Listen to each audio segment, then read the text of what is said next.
गिलहरी की कहानी काफी प्रसिद्ध है। देवी सीता को हरण करके रावण उन्हें लंका ले गया। हनुमान जी समुद्र लांघ कर लंका गए और माता सीता का पता लगाकर लौटे। भगवान श्री राम माता सीता को रावण के कैद से छुड़ाने के लिए अविलंब लंका जाना चाहते थे। एक बाधा थी, लंका चारों ओर से पानी से घिरा था। समुद्र पर नल नील की अगुवाई में सेतु का निर्माण होने लगा। सेतु बनाने के लिए पूरी सेना पत्थर पर भगवान श्री राम का नाम लिखकर समुद्र में डालती थी। पत्थरों पर भगवान राम का नाम लिखने से वे समुद्र में डूबने के बजाय तैरने लगते थे। ये देखकर सभी वानर खुश हो जाते थे और तेजी से पुल बनाने के लिए समुद्र में पत्थर डालने लगते। भगवान राम सेना का उत्साह, समर्पण और पुल बनाने का जुनून देखकर बहुत खुश हो रहे थे। उस समय वहां एक गिलहरी भी थी जो मुंह में कंकड़ पकड़कर नदी में डालती थी।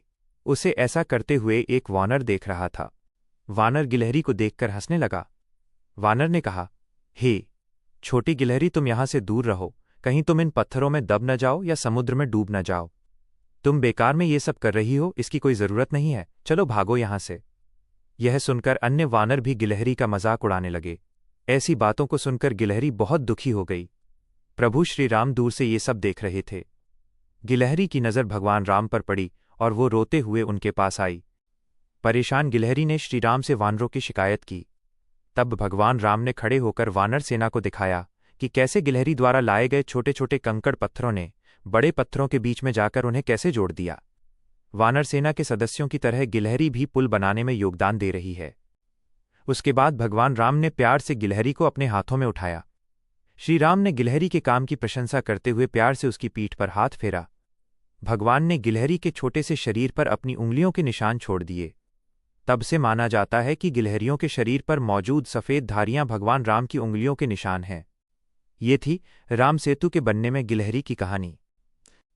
क्या आप इस कहानी का सारा? गिलहरी की कहानी काफी प्रसिद्ध है।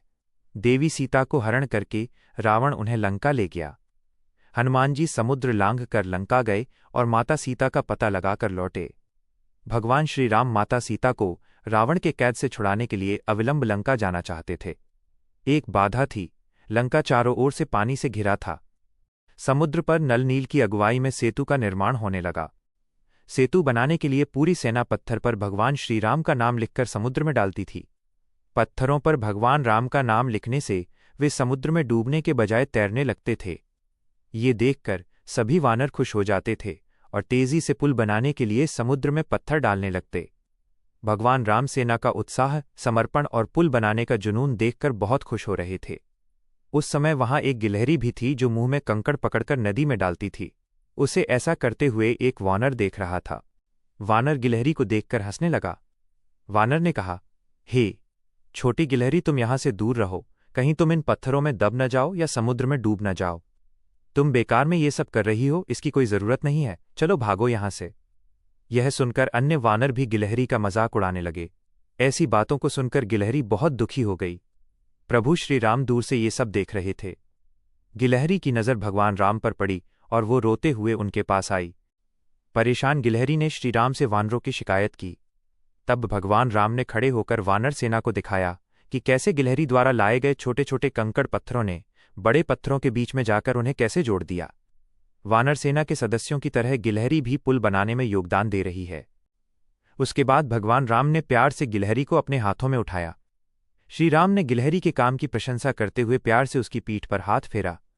भगवान ने गिलहरी के छोटे से शरीर पर अपनी उंगलियों के निशान छोड़ दिए। तब से माना जाता है कि गिलहरियों के शरीर पर मौजूद सफ़ेद धारियां भगवान राम की उंगलियों के निशान हैं। ये थी राम सेतु के बनने में गिलहरी की कहानी। क्या आप इस कहानी का सारा